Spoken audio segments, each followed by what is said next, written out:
Ladies and gentlemen, welcome back to another episode of the Corner Office, back in person here in the studio on this Monday. We got a lot of content coming up for you guys that we're going to be pumping out sooner or later. Now that my season is over, I feel like we have a little bit more time to just talk sports and talk basketball, which we're getting into today. And I'm very much looking forward to it. I'm sorry if my hair is a mess for all you viewers out there. I guess my shampoo made it so that I was too frothy, but it looks horrible. Thanks, man. I appreciate that. No, I'm kidding. I'm kidding. But as always, we have a huge slate of things to talk about, and Jack and I are very excited to be back in the studio, so I'm going to kick it to my co-host to kick us off for this episode. Yeah, so now that football's over, we can fully direct our attention towards the NBA and NCAA basketball seasons, and you know that this stretch is mine and probably your favorite time of the year as we start to enter March Madness is upon us, and then directly after that is the NBA playoffs. So before we get there, this past couple days, this last weekend was the All-Star Showcase and then ensuing the All-Star Game. And again, we talked a lot last year about the mediocrity that is the entire NBA All-Star weekend and how great it used to be and how honestly unwatchable at times it is nowadays. And I feel like the NBA does so many things well that this is something that they really should do a better job of. So I'm going to start with the showcase. And for those of you who don't know what the showcase is, it's something that the NBA has been doing for years, where on Saturday night before the All-Star game on Sunday, they have the skills competition, the three-point contest, and the dunk contest, which was so popular back when it was Dominique Wilkins and Michael Jordan who dunked from the free throw line, and even up to, Dwight Howard and Blake Griffin. But nowadays it seems to just be a mess around that they televise. So do you want to kick it off with the dunk contest? I feel like that's like, look, I try not to hate on a lot of things that happen at the All-Star game. And, I try to be supportive of the fact that like, it's not supposed to be overly serious. And I think everybody knows that, but there are some things about the All-Star game that I despise. And I think we're going to get into that a little bit later, but I'd like to start off with the skills challenge, if that's cool with you. Cause I feel like out of all of them, like it's the least watched, I don't know how many people are super interested in the skills challenge, but it's always like a decent showcase of, people running through cones. So yeah. Yeah, I didn't even really watch the skills contest. I hadn't made it to the place that I was watching it in order to see the skills contest. It's people running through cones and then passing a ball into a small little hole and then shooting a half-court shot. So honestly, I'm not that interested in it. I could do without it. I'm really ready to move on to the three-point contest. Okay, yeah. So Team Pacers won the skills competition, by the way. They beat, I think, who did they even beat? I don't even know. Team Wolves? Like, maybe it could have been Raptors, could have been Wolves, could have been really anybody. Yeah, it could have been any team. I don't think anybody was watching the skills competition that closely. And I don't think anybody ever really does, So it's one of the more forgettable moments of All-Star Weekend, which is traditionally a pretty forgettable weekend. But yeah, let's move on to the three-point contest, which I actually do think was pretty investing this year. I was actually really interested in it. I think for the most part, the three-point contest is pretty standard. I'd say more or less it's very interesting across the board. Yeah. Because this is the one that attracts the most superstars. And I know that this has been a problem for the NBA over the last few seasons, that they can't get superstars to participate in the skills competitions. But the three-point contest has always been littered with the best shooters in the league, again, as it was this year. It was Damian Lillard, Donovan Mitchell, Karl Anthony Towns, Malik Beasley, Trae Young, and Lauri Markkanen. Those were the six shooters. Anthony Edwards was in it too, right? Maybe. Or was he just getting shots? I saw a clip of him shooting with his left hand for some reason. From the three-point contest. Anthony Edwards may have been in it. Yeah. Yeah. Either way, so I think your point stands about them being like actual stars who are participating and want to win this competition. Yeah, I mean? And 6 out of the 7 guys, maybe was Trae Young an all-star? No. Yes, he was. Okay, so 6 out of the 7 guys were all-stars. And that's something that the showcase is about traditionally.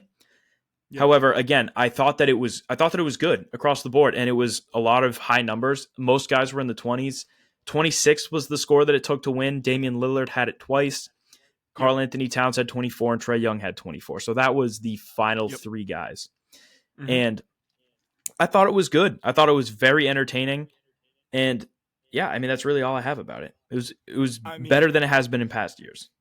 I agree. I think the most interesting part of the 3-point competition as a whole was what came before it.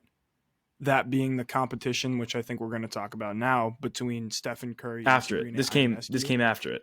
This came after it. Came Yeah. after the 3-point contest, um, which was pretty amazing. Like, to be honest with you, I thought this was great for the game as a whole, not just for the NBA and the WNBA. Which, women's basketball is on the rise right now. I really do believe that, and we're going to talk about some of the reasons for that a little bit later. But like, this competition was certainly something that both sides wanted to win. You saw that in the fact that Steph Curry posted a score of what, 29 29. to win the whole thing, which is pretty crazy. And Sabrina Ionescu tied the winner's score from the NBA 3-point contest with 26, Well, and which that is a was my point fantastic exactly. score. She is a woman shooting from NBA range, posting as Yep. good of a score as the winner of the NBA 3-point contest, which to me Right. was amazing. I think that the WNBA gets a bad rap because in years past, the lowlights of the WNBA are indeed lowlights, and that is unanimously agreed upon. But if you've ever watched Shaqtin' a Fool, the NBA is too. It's true. I think when I was watching Sabrina Ionescu, that's how you pronounce her last name, Ionescu. Yep. Sabrina Ionescu shoot, my jaw literally dropped. I was like, she is not missing. She was lights Yep. out, especially at Yep. the beginning. And I saw her post 26, and I was like, Steph Curry is the best shooter of all time. I don't know if he's going to Mm-hmm. beat this score. And he ended up Mm-hmm. beating it.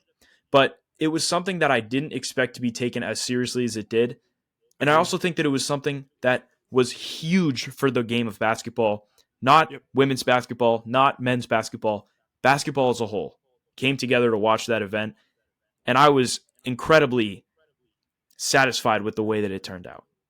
Yeah, me too. I mean, I think that women's college basketball, which again, I don't want to spoil our segment later on about it, is like really revitalizing the game and making it so that there's a lot of more young female viewership in the WNBA nowadays, which I think is a great thing. Continuing to grow the brand, continuing to grow basketball as a whole. And I do agree with your take. I think that whoever the second shooter was on that in that competition was going to win the competition. And it just happened to be Steph Curry, and he just happened to do what Steph Curry does and make a boatload of threes. Um, but yeah, I agree. Like on that night, this was probably the most investing moment of all that of all the stuff that happened in the All Star Showcase, and I think that like that's great for basketball, and it's continued to be great. I think that there's going to be more added to this specific event in years to come. And I'm just looking forward to seeing how it shakes out. Yeah, and I think that a lot of people who don't know much about basketball learned who Sabrina Ionescu and the New York Liberty were on Saturday Right. night, which is great Right. for the game. And also, Agreed. something that came out of this was immediately after the competition was over, Kenny Smith made a comment that got a ton of backlash. Mm-hmm. And he said, why wasn't she shooting from WNBA range? Yeah. And he got a ton of hate for it. And I think that it came off as, why did she handicap herself? Instead of Yeah. the way that I truly believe that he meant it, which was, I wanted to see her win, and I think that she would have from her range. And I can't help but agree with him. Mm-hmm. She was shooting with a WNBA ball. If she Right. had shot from the 3-point range, I think that she would have beaten Steph Curry. And that's what I wanted to see, which is Mm-hmm. why when Kenny Smith got so much backlash for that comment, I agreed with him. Okay. And I may get backlash for this as well. And maybe I don't understand. Maybe it's like, we want to play on your level, which is totally understandable, entirely fair. But at the same time, it's coming from a place of, wow, I really wanted to see her win. I think that she would have won if it was under her circumstances instead of NBA Right. circumstances. Yeah. Yeah. I mean, I can't say that I disagree. I don't know, what the consensus was about either. I think that that she was capable of winning from NBA range. It's Agreed. also not that big of a switch. Like the WNBA and um, the NBA 3 point lines are really, it's only like a couple of inches that separate the two. So, I mean, if she's shooting from that range anyways and she wants to shoot from that range, she should be welcome to. Um, she's also posted the all time greatest score in the 3 point contest from WNBA range already. So maybe she was trying to prove that she can shoot from NBA range, and she clearly can because of the score that Most she definitely posted the can. other night. You know, um, so yeah, I mean, I don't hate the take of she should be shooting from WNBA range, especially since she's using the WNBA ball. But like at the same time, it makes a lot of sense why you would shoot from NBA range in this competition. Yeah, it does. Do you think that we'll ever see a day where the NBA and WNBA will merge for a combined 3 point contest? Maybe down the line, like this was a feeler to see how this event Yeah, went, and it clearly went yeah, well. Maybe I down the think line we'll see potentially. the NBA integrate with the WNBA for a 3 point contest. I certainly wasn't thinking about it, but now that you put it on my radar, I think it's a great idea. Um, I think it's a good way to get viewership. It's just, you know, like, will the public be in full support of that? Because, um, traditionally you have like the people who believe that the NBA is better than the WNBA, which is untrue. But like, I don't know what the public pushback on that would be, if that makes sense. I think it'd be a I great don't think that idea you can to take gauge the it best based shooters off from the both leagues. pushback, because if there was no pushback for this event, and there probably Yeah. was a couple of people who were griping about it, but the unanimous consensus after this event seems to be that it went really well and that we want to Hmm. see more of it, or at least for everyone that I've talked to or heard from Well, I around think the NBA world. I agree. I think if you were to integrate the 3 point contest, though, you would have to integrate both All Star weekends, if that makes sense. Yeah, Right? right. You would have to align the two. Which Which which doesn't really line up because the seasons aren't in the same time period, correct, correct. which is a So struggle. But at the same time, if you're already integrating a 1v1 3 point contest, why don't you just add why more not people just to make it either a full side? thing? It's a good point. It's a good point. It'll do I don't nothing but disagree. bring good to the game of the WNBA, in my opinion. Okay. Okay. I All right, don't hate moving that take at forward, all. let's talk about the dunk contest, Oh God. Yeah. because every year it seems to get worse. And when we were kids, it was something that we got to stay up late for. When Yep. Blake Griffin was dunking over cars and Dwight Howard Yep. was putting The stickers on the Superman backboard in a suit on. Superman Yeah. suit. It was something that we got to stay up for because it was the last event, and it was something that we looked forward to.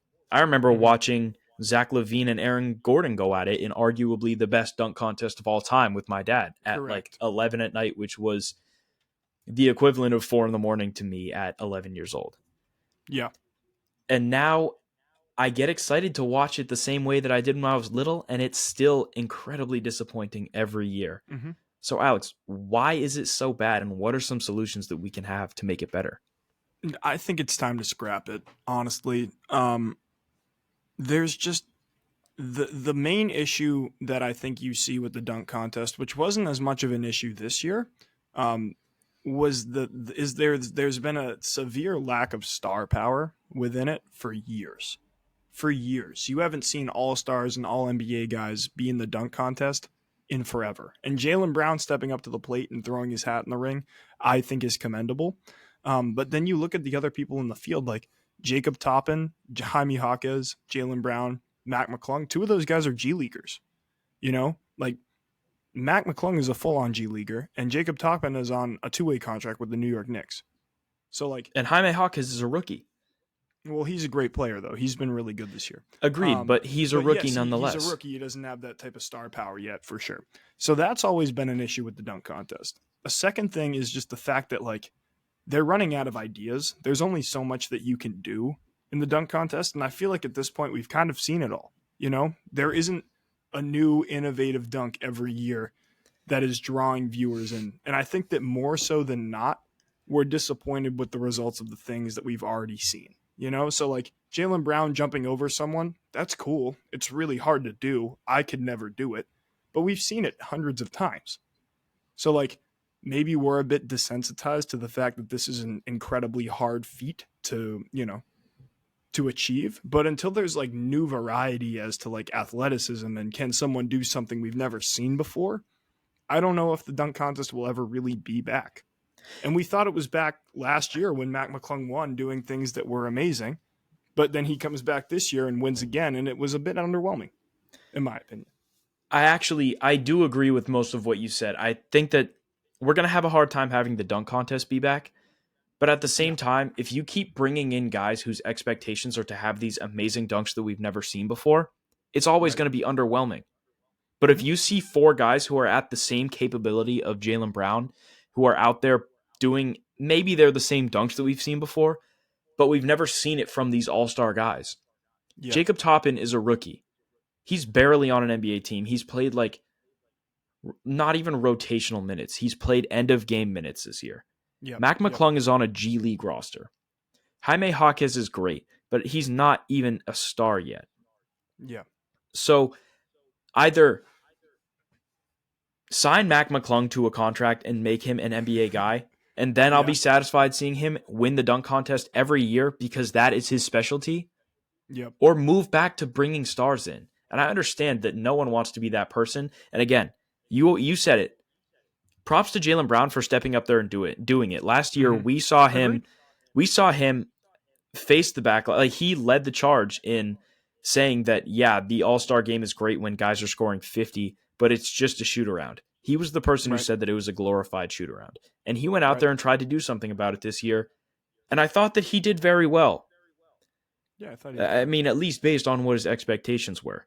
So if you Yeah, have more guys that have star power out there, dunking, even things that we've seen before, that'll make it a lot more watchable. agreed. Agreed. I I think don't that's know the what main time. problem. I think it's about time that the NBA moves on, though. I think that there are more opportunities for different things that we can be doing in the All Star Weekend, that we should be looking into. One of the ones that I keep seeing every year that I always support, I always push for. Gilbert Arenas just shouted it out on his podcast the other day, is the idea of having a 1v1 or a 2v2 tournament, and I love that. Well, I that's what love the it. NHL I does. think it's right. I think it's a fantastic idea. I think the players would get up to win it. I would really love to see it. The only issue is like, again, you have that issue of people being in star power positions who maybe don't want to get embarrassed. Um, but all that being said, like, it makes so much sense, right? It makes so much sense to have the best players in the world play one on one, play and one rules or something like that, where they can just like travel and carry and do all that type of shit that they want to do. Like, let them just cook for, a game to a king of the court style games and just see who wins the 1v1 championship. I think that would be awesome. I really Yeah. do. And every year we see clips of these guys in the off seasons going to pro am shoot arounds Right. against regular guys and Right. playing Or even, pickup even, style rules. And the clips that they have go viral and they're amazing. So why don't they step up and do it on a national level? Because they're scared to get embarrassed. And that is the yeah. truth of it. That's the answer to your question. We haven't seen it yet because I guarantee you that paper proposing the idea of having a tournament like that has slid across Adam Silver's desk. It's gone to the Yep. NBAPA, and they've said, we're not going to do that because we're too embarrassed to have our own image be tarnished by getting embarrassed on a national scale. And it's something that the public would love to see. And it's something that a lot of them haven't heard of, but Gilbert Arenas is on to something. He's a guy that's been in the All-Star game. He knows what it's Hmm. like. And I'm in full support of it. But Well, I mean, unfortunately, I just think that it's something we won't see.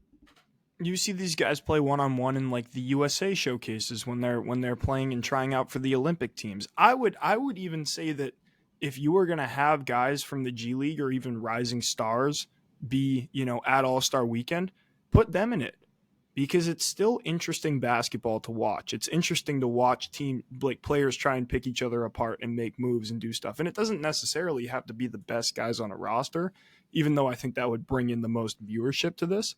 Like, I just think it's an interesting concept. Maybe you put some prize money out there. Maybe you do something, you get the annual championship. Like, it makes so much sense that it not happening really, like, it bothers me. It bothers me that people aren't more on board with that idea. Even like with a 2v2 tournament, even like to move off the 1v1 tournament, like there's less blame put on each player, if you lose a 2v2 tournament because, you're not getting as embarrassed, I guess.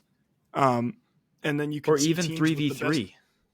even 3v3, but you could see the teams with the best duos or trios in the league, like Jason Tatum and Jaylen Brown teaming up against, I don't know, Kevin Durant and Devin Booker. Wouldn't that be amazing to Who wouldn't watch? want to watch that? Everyone It'd be wants to see amazing. that. And It'd be why don't we? amazing. We've proven over the past 5 years that the NBA All Star game is utterly unwatchable. We talked about this Correct. before we even started recording. Yeah. Neither of Let's us go. watched past the first quarter It was because they're horrible. walking up the court and shooting half court shots. We all know that they can do that. Either bring back the All Star game where it's actually competitive and put something on the line that every guy on the team wants to play for, such as what the MLB used to do, where the winner of the All Star game gets home field advantage in the finals. Put something out there that makes or even if it's real money, put something Yeah. out there that makes these guys want to play against each other. Again, the MLB went away from that home field advantage and just gave the guys $1 million on the winning team. Who wouldn't want that? We saw the Agreed. in-season tournament be really competitive because $1 million was on the line. Every Agreed. guy is going to play for that. So I, why I not also bring think back the competitiveness? I think the MLB has one of the best All-Star weekends out of all the major sports franchises. I don't know if we've said that on this show before, but I think that's true. Like they've clearly figured out the way to do it. The Correct. NBA just has a massive problem right now in the fact that nobody cares. The The NHL last also great, does a fantastic job with their All-Star weekend. well, Their I think skills NHL competition, players, the skills competition is great with the slap shot contest and the one yeah, where they have to like aim for the corners of the. I'm not a hockey guy, as you can tell, yeah. but I've watched it enough to know that it's massively more entertaining than the NBA one.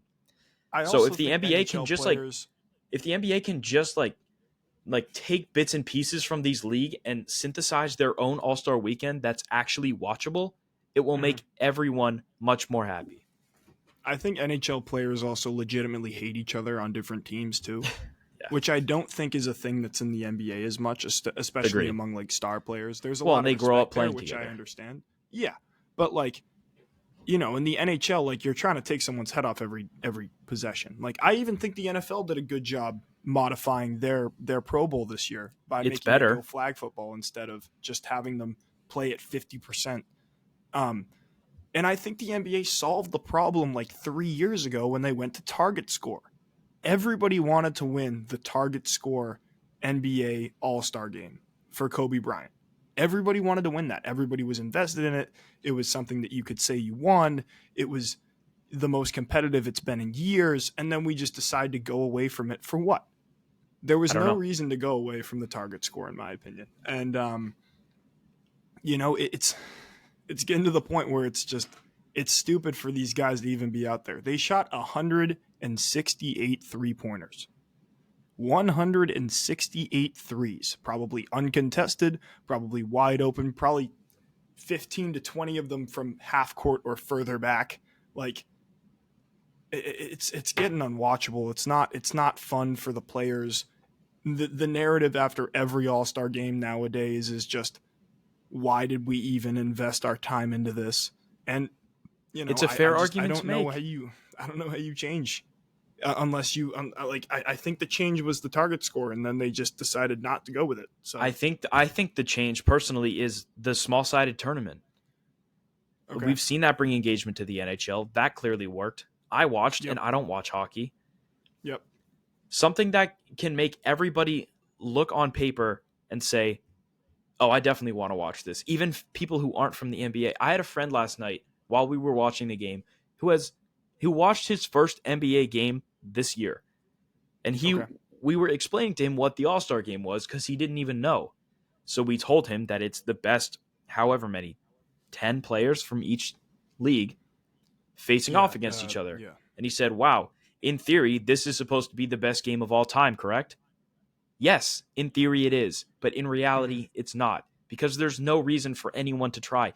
And some of them realize that. Luka Doncic and Nikola Jokic don't care at all about the yeah. They All-Star just game. walk They go around. out Did you there, see them like miss open throwing layups, passes and back walk and forth? around.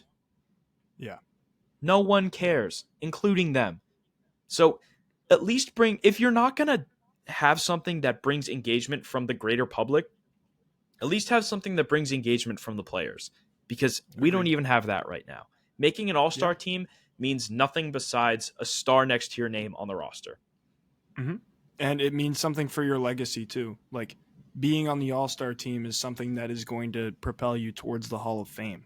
But that's it. And They're no not one playing for cares anything. about the game. No one cares about the game at all.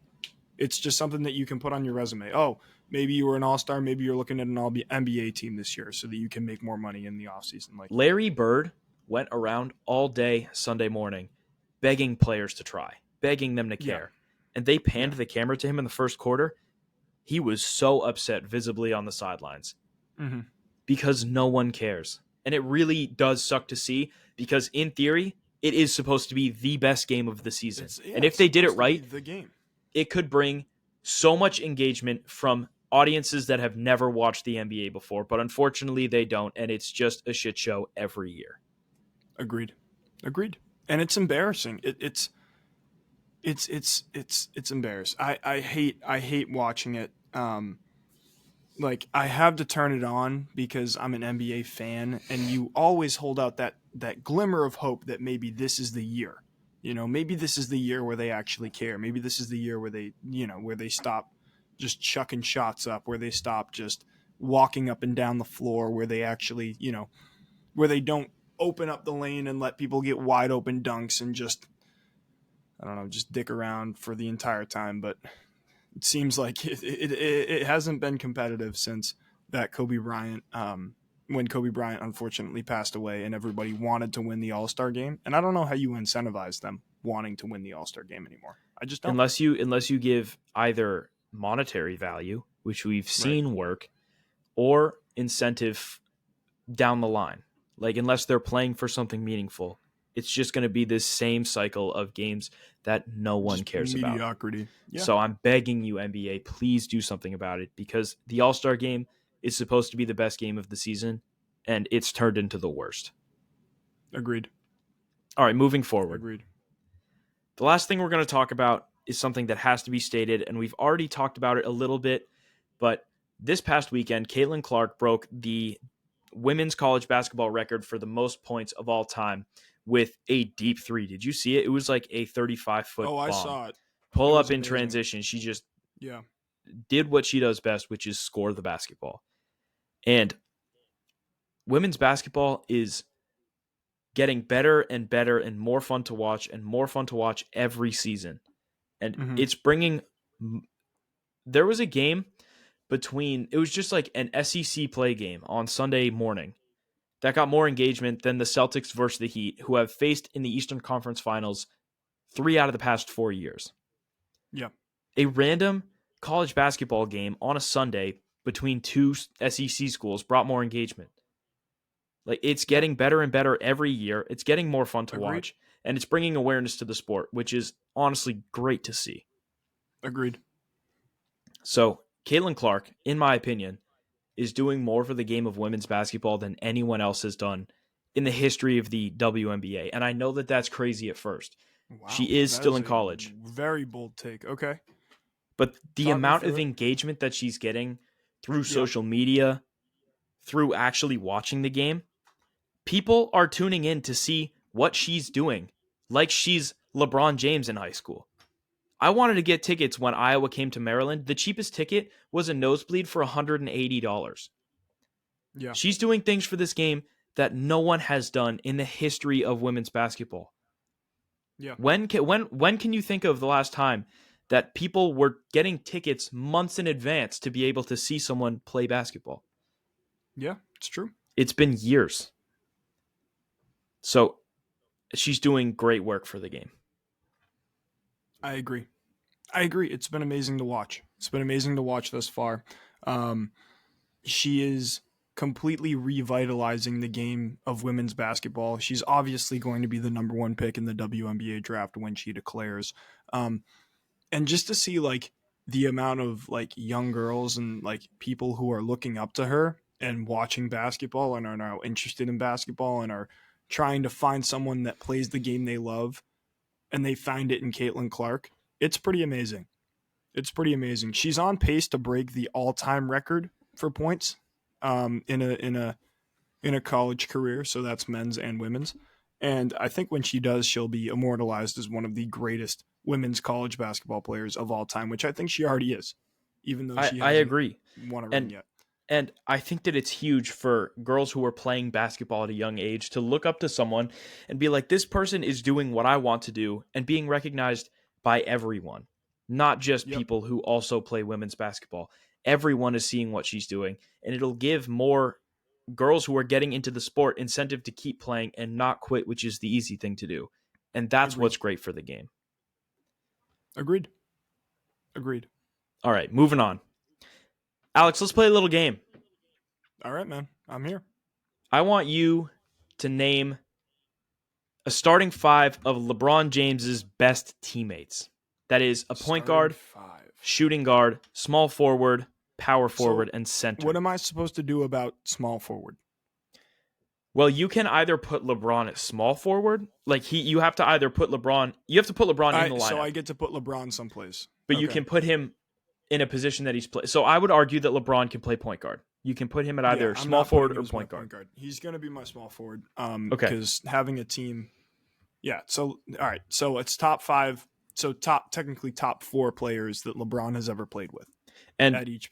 for In those the of you out position there who groups. are listening or watching and don't understand his career path, that is first stint on the Cavs, Miami Mm-hmm. Heat, second Yep. stint on the Cavs, Lakers. Yep. You can pick any one from those four teams. Okay. Okay. Let's just start off with the point guard. Obvious selection, I think, is Kyrie Irving. Okay. Um, he's a guy who helped him win a ring for Cleveland. I think was he? No, he wasn't Finals MVP, but he played fantastic in those games to beat that 70 Has three the and most clutch shot of all time in the or potentially. potentially. Yeah, I No, mean it's not he more was clutch than Jordan's crossover, but one of the agreed. most clutch shots in finals history. And that's one of the most fantastic finals ever and one of the greatest NBA seasons we've ever seen. You know, them defeating the 73-9 Golden State Warriors. And that was like, they went 73-9, like, what was it, 8 years ago? Yeah. It's pretty Yeah. crazy to think about. Wow. But that being said, Kyrie Irving has had a fantastic career thus far, despite, the whole trying to turn the whole world against him thing at one point or another. But that being said, I think that he's the greatest point guard that LeBron has ever played with, and I'm going to slide him in at point guard. So he's going to be my point guard.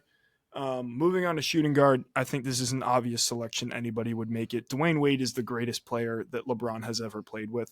Won a ring before LeBron in Miami, won an MVP before LeBron in Miami, and then helped LeBron win 2 more rings in Miami before Greatest the end player of that Heat greatest player dynasty. in that era or greatest player in all eras? Because he did technically play with Shaquille O'Neal.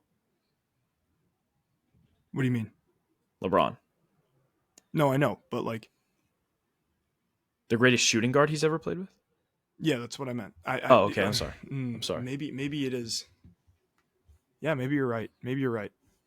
I wasn't even thinking about Shaquille O'Neal, so thank you for putting that back on my radar. But that being said, again, I have Dwayne Wade at my shooting guard. I think that he is, now that you've put it on my radar, the second greatest player that LeBron has ever played with, outside of Shaquille O'Neal.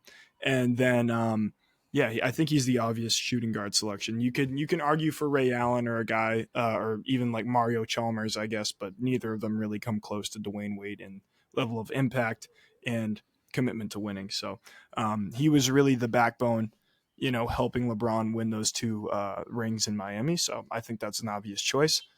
Small forward, I'm going to have LeBron James there. Obviously, one of, if not my personal greatest player of all time in the NBA. And I think it's an obvious choice to slide him at small forward instead of putting him at point guard, because if you were to put him at point guard, you'd have to pick a small forward, and most small forwards on the Miami Heat teams were sitting behind him. Same with the Cavs, same with the Lakers. So that wouldn't really be a fantastic No, totally. player. Yeah. All right, now power forward. I think for center, I'm just going to throw Shaq in there. No explanation needed. 4 rings. Fantastic player for his entire career. He's one of the greatest players that LeBron has ever played with. Maybe not his best years probably weren't in Miami. They were probably in LA and Orlando. But that being said, he's still, a fantastic player, one of the greatest players that of all time, potentially a top 10, top 15 player in NBA history, um, and a And great for the LeBron for the teammate. for the power forward, it's a loaded discussion. He's had great power Correct. forwards on every team that he's played with. So this Yes, is where it gets interesting. this is a really hard discussion to have, because you have three main candidates. I think you have Chris Bosh, Anthony Davis, and Kevin Love. Now I think Love is out.